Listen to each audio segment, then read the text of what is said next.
ያስፈራራንም እንግዲህ ቤት ውስጥ ስራ መስራታችንን አንተውም አይደል? ያስጨንቀንም። ዛሬ ምን ተሰራሉን ነው መሰላችሁ?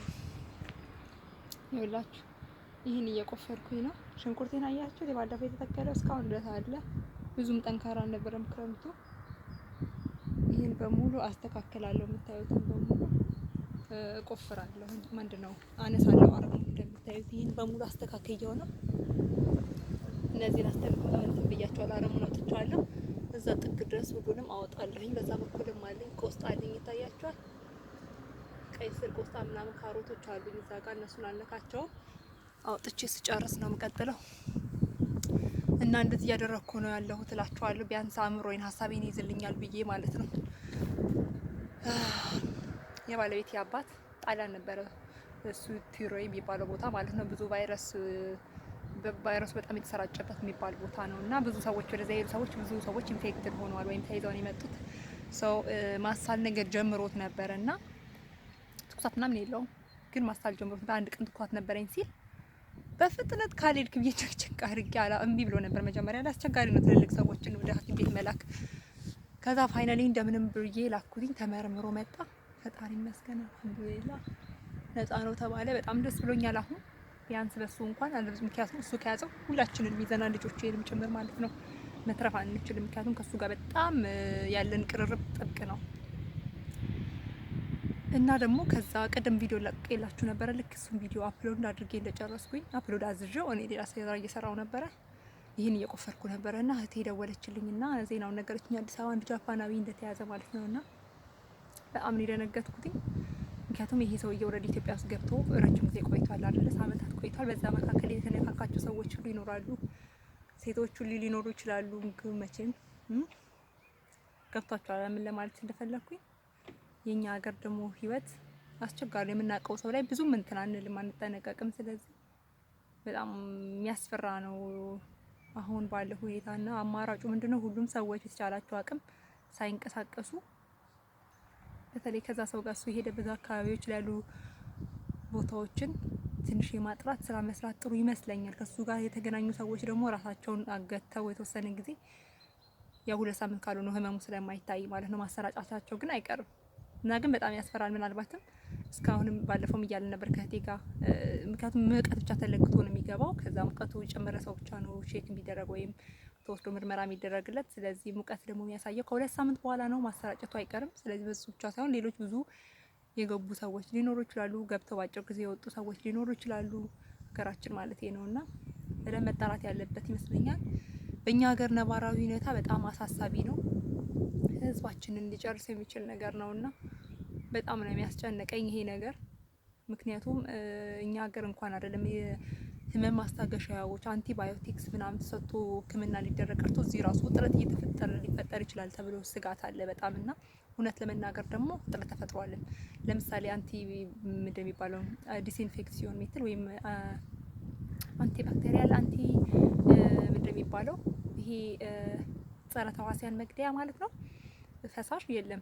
መግዛት ስትፈልጉ አታገኙም አፖቴክ ወይም ፋርማሲ ሄዳችሁ። እዚህ አውሮፓ እንኳን ማለት ነው ያለውበት ቦታ አላገኘውም። ለምሳሌ ብዙ ሰዎችን ብላችሁኛል እና አገር ቤት ደግሞ ጭራሽ ይሄንን መግዛቱ ራሱ ውድ ነው። ሰው በቀን 3 ያህላት የማይችል ሰው ያለበት ሀገር ላይ እንደዚህ አይነት ደግሞ ማአት ሲመጣ ከባድ ነውና ብቻ አገሬ ሰዎች ወይ የራሳችሁን ጠብቁ። አገር ቤት ካላችሁ በተለይ ያላችሁ ሁላችንም እየደወልን እንግዲህ ወገኖቻችንን በትክክል እንዲጠነቀቁ ማድረግ ነው። እጅ መታጠብ መቼም ላበሻ ነገሩን ቅድም ብያችኋለሁ። እጅ ታጠን ስለምንመገብ በተቻለ አቅም የበሰለ ምግብ መመገብ ነው። በተቻለ አቅም እንቅስቃሴዎችን መገደብ ነው። ደግሞ ይሄ በባስ ትራንስፖርት የመሳፈሩን ነገር በተቻለ አቅም ገተን ግድ ካልሆነብን በእግር ደግሞ አጫጭር መንገዶችን አትሊስት በእግር እንኳን ቢኬድ ሰው የተወሰነ መንገዱ አጫጭር መንገዶችን ይሄ የ2-3 ኪሎ ሜትር ርቀት ላይ የሚያደርጉትን ጉዞ በእግር ቢያደርጉት ብዙ ሰዎች አትሊስት ረጅም ርቀት የሚሄዱ ሰዎች ተጨናንቀው ከመሄድ ይተርፋሉ፣ ሪስክ ውስጥ ከመግባት ይተርፋሉ፣ ለራሳቸውም ሌሎችንም ቦታ ይለቃሉ። እና ግድ የሆነባቸው ሰዎች ብቻ ትራንስፖርቶችን ቢጠቀሙ ሳይጨናነቅ ቢጠቀሙ ትራንስፖርት ማለት ነው ጭንነቱ እንዲቀንስ አትሊስት እንደዛ አይነት መፍትሄዎች ያለ ምክንያት ከቤት የሚወጡ ሰዎች ለመዞር የሚወጡ ሰዎች ደግሞ አርፎ ቢቀመጡ ያስቃል። ግን ያው መንቀልቀል ነው የሚሆነው በዚህ ሰዓት በተለይ ምክንያቱም ግድ ሆኖበት ለእንጀራው ስል የሚሄድ ሰው የግድ መስራት አለበት ወጥቶ። ግን ዝም ብሎ ለዙረት የሚወጣ ሰው በዚህ ሰዓት እንኳን ቢያንስ ቤቱ በመሰብሰብ አደጋውን መቀነስ ይቻላል። ራሱንም ከአደጋ መጠበቅ ይቻላል። ሀገሩንም ማህበረሰቡንም ለማትረፍ ሁሉም ሰው የራሱን አስተዋጽኦ ማድረግ አለበት ብዬ ነው ማምነውና ብቻ ፈጣሪ ይሁነን። ነገሩ በጣም አስጨናቂ እየሆነ ነው ያለው።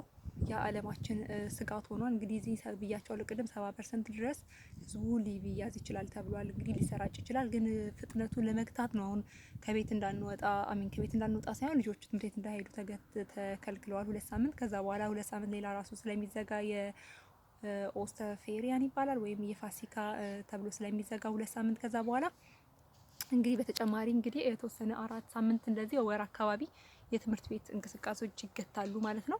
በዚህ መልኩ ነው እንግዲህ ትንሽ ለመገደብ እንቅስቃሴውን መሰራጨቱን ለመቀነስ ጥረት እያደረጉ ያሉት። እዚህ ሀገር ቤት ደግሞ ምን ሊደረግ እንደሚችል ፈጣሪ ነው እንግዲህ የሚያውቀው፣ ወይና መንግስት ደግሞ የራሱን እርምጃ ይወስድ ይሆናል። እንግዲህ ተሰብስበው አስበውበት ምን ብለው ደግሞ እስከሚመክሩ ድረስ ቀድሞ ካልተዘጋጁበት አስቸጋሪ ነው። እኛ ሀገር ደግሞ ታውቃላችሁ አይደለ፣ ቢሮክራሲው ራሱን የቻለ ጣጣ ነው ያለው። ብቻ ፈጣሪ ይሁነን። ሁላችንም ባተቻለን አቅም ሰውን የማንቃት በተለይ ደግሞ ገጠር አካባቢ የሚኖሩ ቤተሰብ ያላችሁ ሰዎች እየደወላችሁ በስነ ስርዓት ማድረግ ያለባቸው ነገር በደንብ መንገር። በእርግጥ መረጃ ይሰማሉ፣ ይደርሳቸዋል፣ ግን ተጨማሪ ማብራሪያ ማድረጉ ጥሩ ይመስለኛል። በተቻለ አቅም ይሄ ማህበራዊ ህይወታችን ትስስር ያለ ስለሆነ የተወሰነ መልኩ ነገሮችን መግታት እና መቆጠብ ከአንዳንድ ማህበራዊ ሁኔታዎች ለትንሽ ጊዜም ቢሆን ነገሮችን ለማሳለፍ መሞከር አለበት ብዬ አስባለሁ። ማህበረሰባችን በአሁኑ ሰዓት ከፍተኛ አስቸጋሪ አደጋ ውስጥ ስለተጋለጠ አንድ ሰው ተገኘ ብላችሁ እንዲጨዋላችሁ እንዲህ ብሎኛል። እዚህ ስንት ሰው እየተያዘ አይደል እያለኝ ነበር ባለቤቴ።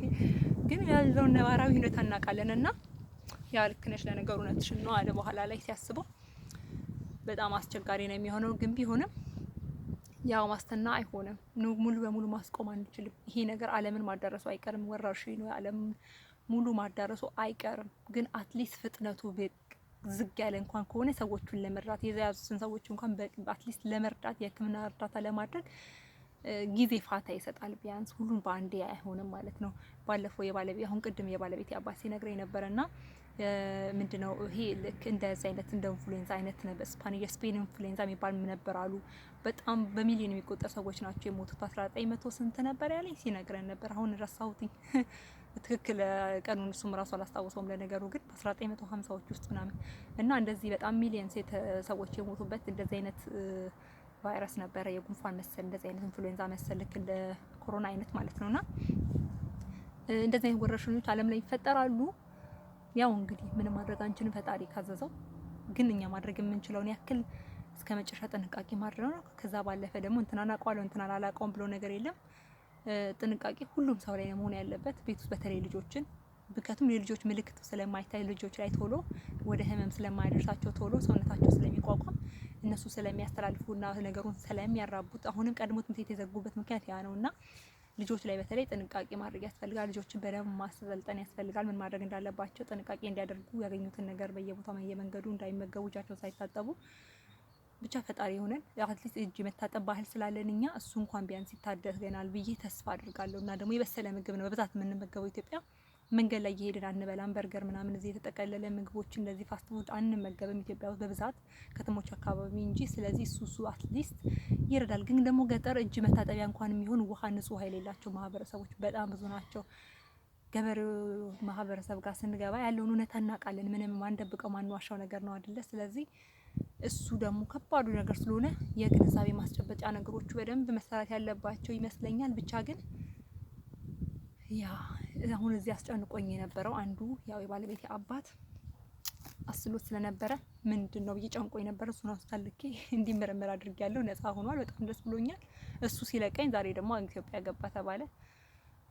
ምን ማድረግ ይቻላል እንግዲህ? ምንም ማድረግ አንችልም። እንግዲህ እኛ ከመጨነቅ ውጪ ሞት እንደው አይቀር አይደል? ላይቀርልን እንዲሁ ተጨንቀን አለቅን እኮ ያለ በሽታው ሳይደርስብን እንዲሁ ጭንቀቱ ብቻ ገደለን እና ብቻ ግን እሱ ፈጣሪ ይሁንላችኋለሁ። ሁላችሁ መታችሁ ጠብቁ፣ ልጆቻችሁን ጠብቁ። ሰላም ያድርገን፣ ሀገራችንን ሰላም ያድርግልን። እኔም ቁፋሬን ኩትኳቴን ልቀጥል። ምንም ማድረግ አልችልም እንግዲህ። ሳይተኛ አይታደርም። ህልም ተፈርቶ አይደል? ይሄንን ባይሆን እየቆፈርኩኝ ራሴን ላጽናና እንደው ሀሳቤን እንኳን ይሰብስብልኝ እንኳን ይሄን በመቆፈር እና የተወሰኑ ነገሮችን እተክላለሁ ብያለሁ። በዚህ አመት እንደተለመደው አሳያችኋለሁ ምን እንደምተክል።